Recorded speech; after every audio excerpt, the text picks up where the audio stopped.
क्या कांग्रेस खोखली होती जा रही है? क्या कांग्रेस का जनाधार खत्म होता जा रहा है? क्या ओल्ड ग्रैंड पार्टी से नेताओं का मोह भंग हो रहा है? ऐसा इसलिए कि पिछले कुछ सालों से कांग्रेस पार्टी से वरिष्ठ नेताओं के जाने का सिलसिला थम नहीं रहा है। पहले गुलाम नबी आजाद, फिर हेमंत बिस्वा शर्मा और अब मध्य प्रदेश के पूर्व मुख्यमंत्री कमलनाथ और उनके बेटे नकुलनाथ के भी कांग्रेस छोड़ने के संकेत मिल रहे हैं। सूत्रों से मिली जानकारी के मुताबिक कमलनाथ और छिंदवाड़ा से उनके सांसद बेटे नकुलनाथ जल्द ही बीजेपी का दामन थाम सकते हैं। खबर तो ये भी है कि कमलनाथ ने पार्टी आला कमान को अपना इस्तीफा भी भेज दिया है। हालांकि कांग्रेस पार्टी और कमलनाथ दोनों की तरफ से ही इसे लेकर अभी तक कोई आधिकारिक बयान सामने नहीं आया है। लेकिन क्या सच में अपने बेटे के साथ बीजेपी में शामिल हो रहे हैं कमलनाथ? इसकी असली सच्चाई क्या है, चलिए आपको इस वीडियो में बताते हैं। नमस्कार, मैं हूं अदिति शाह और आप देख रहे हैं news nation digital. Media reports के मुताबिक कमलनाथ कांग्रेस आलाकमान से नाराज चल रहे हैं। इसके कई कारण बताए जा रहे हैं। मुख्य कारणों में से एक है पार्टी में उनके बढ़ते अलगाव की भावना। दरअसल 2023 में हुए मध्य प्रदेश विधानसभा चुनाव में कांग्रेस की हार के बाद कमलनाथ को पार्टी नेतृत्व द्वारा नाराजगी का सामना करना पड़ा। उन्हें प्रदेश अध्यक्ष पद से हटा दिया गया और उनकी जगह युवा नेता जीतू पटवारी को लाया गया, जिसके बाद कमलनाथ आलाकमान से खफा हो गए। इसके अलावा राम मंदिर उद्घाटन में कांग्रेस के नहीं जाने से भी वो नाराज चल रहे थे, क्योंकि 22 जनवरी को राम मंदिर के उद्घाटन से पहले उन्होंने छिंदवाड़ा में भगवान राम के नाम के पर्चे बांटे थे। लेकिन उद्घाटन से ऐन पहले कांग्रेस ने समारोह में शामिल होने से इनकार कर दिया।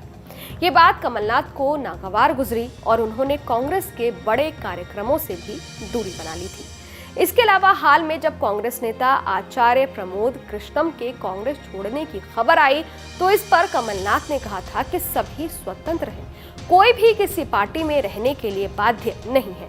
इस दौरान जब कमलनाथ से पूछा गया कि क्या आप भी बीजेपी में शामिल होंगे तो उन्होंने साफ इतना कहकर बात टाल दी कि अफवाहों पर ध्यान मत दीजिए। बता दें कि पिछले लोकसभा चुनाव में मध्य प्रदेश में कांग्रेस को सिर्फ एक सीट मिली थी, जो कमलनाथ के गढ़ छिंदवाड़ा की थी, जहां उनके बेटे नकुलनाथ कड़े संघर्ष से जीते थे। छिंदवाड़ा में कमलनाथ और नकुलनाथ की जीत का मार्जिन लगातार कम होता जा रहा है। वहीं भगवा पार्टी बीजेपी यहां पर मजबूत होती जा रही है। बीजेपी अपने कमजोर सीटों की सूची में छिंदवाड़ा को भी डाले हुई है। छिंदवाड़ा में बीजेपी काफी मेहनत कर रही है। बीजेपी का दावा है कि छिंदवाड़ा में इस बार वो जीत दर्ज करेगी।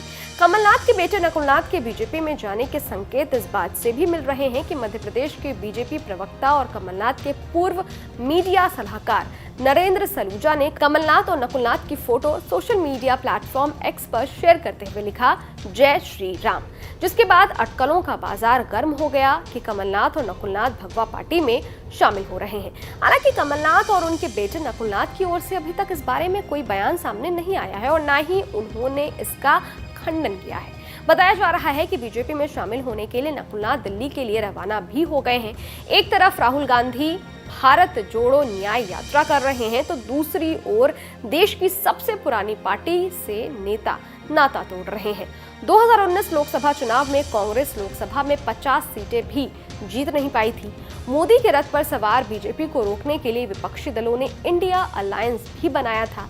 देश के अलग अलग हिस्सों में कई बैठकें भी आयोजित की गई, लेकिन सीट शेयरिंग पर सहमति नहीं बनने से गठबंधन की गांठ मजबूत नहीं हुई। लिहाजा सपा, आप, टीएमसी समेत अन्य दलों ने अलग अलग चुनाव लड़ने का ऐलान कर दिया।